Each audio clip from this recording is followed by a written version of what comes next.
नमस्कार मित्रों, इस बात पर कौन आपत्ति कर सकता है कि प्राचीन भारत में हमने धर्म, दर्शन, विज्ञान, ज्योतिष, कला कौशल, शिल्प और व्यापार, व्यवसाय और युद्ध कला में ईसा के जन्म से पूर्व ही अप्रतिम उन्नति प्राप्त कर ली थी।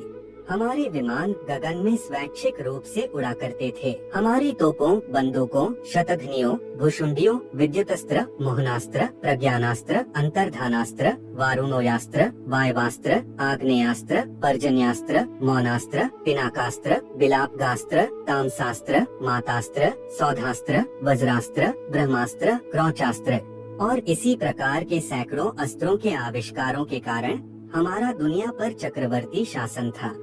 हमारी युद्ध कला दुनिया में सबसे उन्नत थी और युद्ध कला से जुड़ा हुआ एक उपवेद था जिसका नाम था धनुर्वेद। ऋग्वेद का उपवेद है आयुर्वेद, यजुर्वेद का उपवेद है धनुर्वेद, सामवेद का उपवेद है गंधर्ववेद और अथर्ववेद का उपवेद है शिल्पवेद। और इस धनुर्वेद में युद्ध कला से जुड़ी कई सारी गुप्त बातें थी और इस धनुर्वेद में अस्त्र शस्त्र बनाने के बारे में बहुत ऐसी गुप्त जानकारियां थी जो किसी भी गलत हाथ में पड़ जाए तो वह दुनिया में हाहाकार और विनाश मचा सकता था।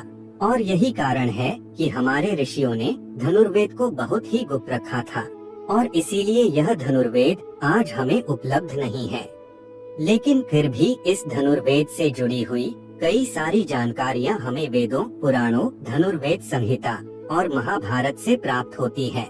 आज की इस प्रस्तुति में हम इस धनुर्वेद से जुड़ी हुई बहुत ही महत्वपूर्ण जानकारियां बताएंगे, जिन्हें जानकर आप भी अपने गौरवशाली इतिहास पर गर्व करेंगे।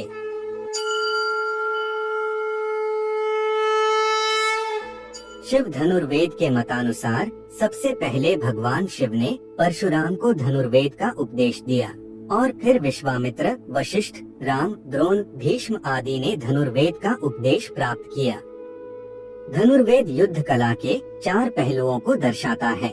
नंबर 1, हथियार और प्रशिक्षण, वेपन्स एंड ट्रेनिंग। नंबर 2, सेना का निर्माण, आर्मी कंस्ट्रक्ट।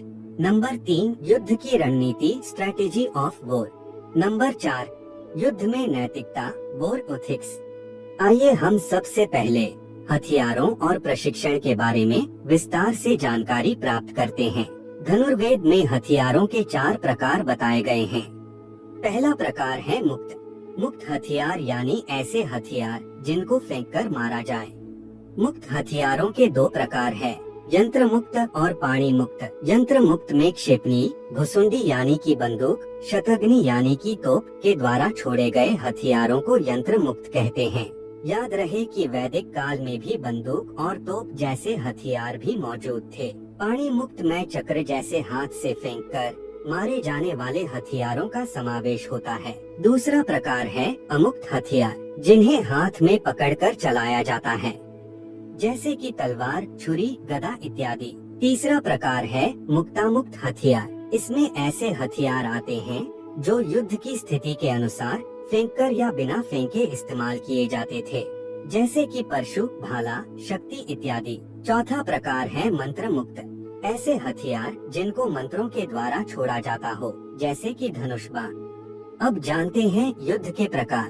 तो धनुर्वेद में युद्ध के 7 प्रकार बताए गए हैं। धनुष युद्ध, चक्र युद्ध, कुंत या भाला युद्ध, खड़ग युद्ध, छुरिका युद्ध, गदा युद्ध और बाहु युद्ध।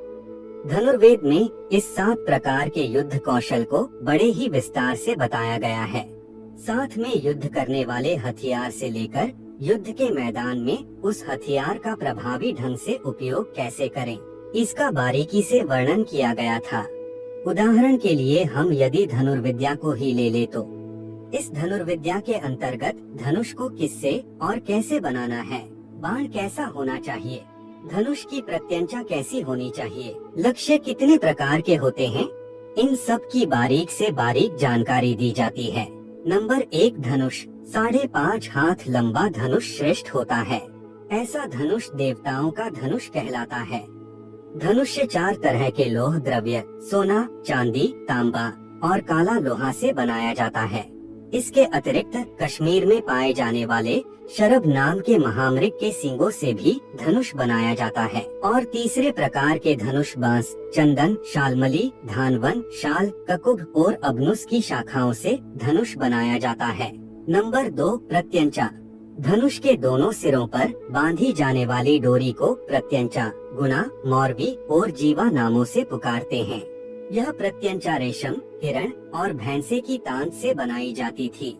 इसके अतिरिक्त पके हुए बांस, कपास, मूंज, आक आदि से भी प्रत्यंचा को बनाया जाता था।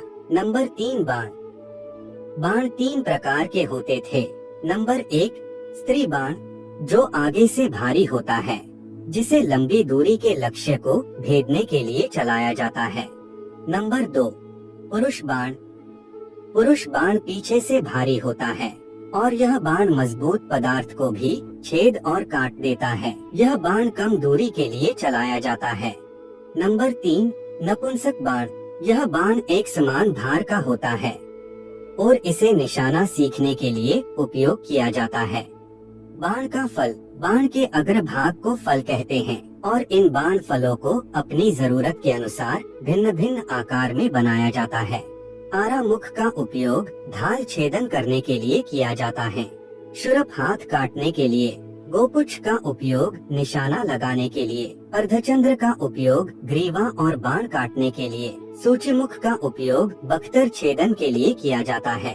भल्ल से हृदय का भेदन करना, वत्स्यदंत से धनुष की ग्रीन काटना, द्विभल्ल से बाण रोकना, कार्णिक से लोहे के बाण काटना और काकतुंड का उपयोग झटके का प्रभाव पैदा करने के लिए होता है। धनुर्वेद बाण के फलों को विषाक्त बनाने की विधि भी बताता है। इस श्लोक में बताया गया है कि सरकंडे की जड़ को स्वाति नक्षत्र में बाण के फल पर लगाने से बाण जहरीला बन जाता है और ऐसा बाण लगा हुआ घाव असाध्य बन जाता है। अस्त्र और शस्त्र। अस्त्र उसे कहते हैं जिसे मंत्रों के द्वारा दूर से चलाते हैं। शस्त्र खतरनाक हथियार हैं, जिनके प्रहार से चोट पहुंचती है और मृत्यु होती है। ये हथियार अधिक उपयोग किए जाते थे। इस श्लोक में 7 प्रकार के दिव्य अस्त्रों के बारे में बताया गया है। यह 7 दिव्यास्त्र इस प्रकार से हैं। Number 1, Brahmastra. Number 2, Brahmadand. Number 3, Brahmashira. Number 4, Pashupatastra. Number 5, Vayavyastra. Number 6, Agniastra. Number 7, Narasimhastra. इन अस्त्रों के अतिरिक्त भी कई प्रकार के अस्त्रों का हमारे वैदिक ग्रंथों में उल्लेख किया गया है। लक्ष्य। धनुर्वेद में लक्ष्यों के 4 प्रकार बताए गए हैं। धनुर्धर स्थिर हो और लक्ष्य भी स्थिर हो, ऐसे लक्ष्य को स्थिर लक्ष्य कहा जाता है। धनुर्धर स्थिर हो और लक्ष्य चलित हो, उसे चल लक्ष्य कहा जाता है। धनुर्धर चल रहा हो और लक्ष्य स्थिर हो, उसे चलाचल लक्ष्य कहा जाता है। धनुर्धर भी चल रहा हो और लक्ष्य भी चल रहा हो, ऐसे लक्ष्य को द्वेचल लक्ष्य कहते हैं। लक्ष्य भेदने की युक्तियाँ। शरीर की स्थितियाँ, बॉडी पोजीशन। लक्ष्य भेदने की युक्तियों में 8 प्रकार की शरीर की स्थितियों को बताया गया है, जैसे कि प्रत्यालीढ़, आलीढ़, विशाख, संपाद, असंपाद, दुर्दुर्क्रम, गरुड़क्रम, पद्मासन। गणमुष्टि। गणमुष्टि के 5 प्रकार होते हैं, जैसे कि वज्रमुष्टि, सिंहकरणी, मत्सरी, काकतुंडी, एकलव्य। व्याय। धनुष की प्रत्यंचा खींचने को व्याय कहते हैं और इसके भी 5 प्रकार हैं। कौशिक, सात्विक, वत्सकर्ण, भरत और स्कंधनामा। धनुर्मुष्टि। धनुष पकड़ने की युक्तियों को धनुर्मुष्टि कहते हैं। इसके भी 6 प्रकार हैं, जैसे कि तुंग, उपतुंग, परिमंडल, समधृत, तलाश्रय और सम्मुष्टि। दूसरा अध्याय, सेना का निर्माण, आर्मी कंस्ट्रक्ट। महाभारत ग्रंथ से हमें सेना निर्माण के बारे में बहुत ही महत्वपूर्ण जानकारी प्राप्त होती है। महाभारत के कुरुक्षेत्र में पांडवों और कौरवों दोनों की संयुक्त 18 अक्षौहिणी सेना तैनात थी, जिसे हम 18 बटालियन कह सकते हैं। लेकिन यह अक्षौहिणी सेना कैसे बनती है? अक्षौहिणी सेना के बारे में महाभारत के आदि पर्व में हमें एक श्लोक मिलता है, अक्षौहिण्या परिमाण नराश्वर्थदंतिना। अब देखते हैं कि इसका क्या अर्थ होता है। नर का अर्थ होता है पैदल सैनिक, अश्व का अर्थ होता है घुड़सवार, रथ का अर्थ होता है रथ और दंती का अर्थ होता है हाथी। अब आपको क्या दिखाई देता है? हाँ, यह शतरंज है। सेना के 4 विभागों को सेना के 4 अंग कहा जाता है, जिससे शब्द बना चतुरंग, जिसको कई लोग चतुरंगी सेना भी कहते हैं। और इसी से युद्ध कला का एक खेल बना, जिसे प्राचीन भारत में चतुरंग कहते थे। और काल क्रम में चतुरंग का अपभ्रंश होकर जो शब्द बना वह है शतरंज। तो अब आप समझ सकते हैं कि यह शतरंज का खेल कितना पुराना है और इसका जन्म कहाँ हुआ था। आइए अब अक्षौहिणी सेना के एक छोटे से हिस्से पत्ती को देखते हैं। एक पत्ती में 5 पैदल सैनिक, 3 घोड़े, 1 हाथी और 1 रथ होता है। 3 पत्ती का एक सेना मुख, 3 सेना मुख का एक गुल्म, 3 गुल्म का एक गण, 3 गण की एक वाहिनी, 3 वाहिनी का एक प्रूतना, 3 प्रूतना का एक चमू, 3 चमू का एक अनिकिनी और 10 अनिकिनी की एक अक्षौहिणी सेना बनती है। एक अक्षौहिणी सेना में 21,870 रथ, 21,870 हाथी, 65,610 घोड़े, 1,09,350 पैदल सैनिक होते हैं। तो मित्रों, आपने देखा कि प्राचीन समय में भी हमारे यहाँ सेना कितनी सुव्यवस्थित थी। आगे की जानकारी हम भाग 2 में बताएंगे।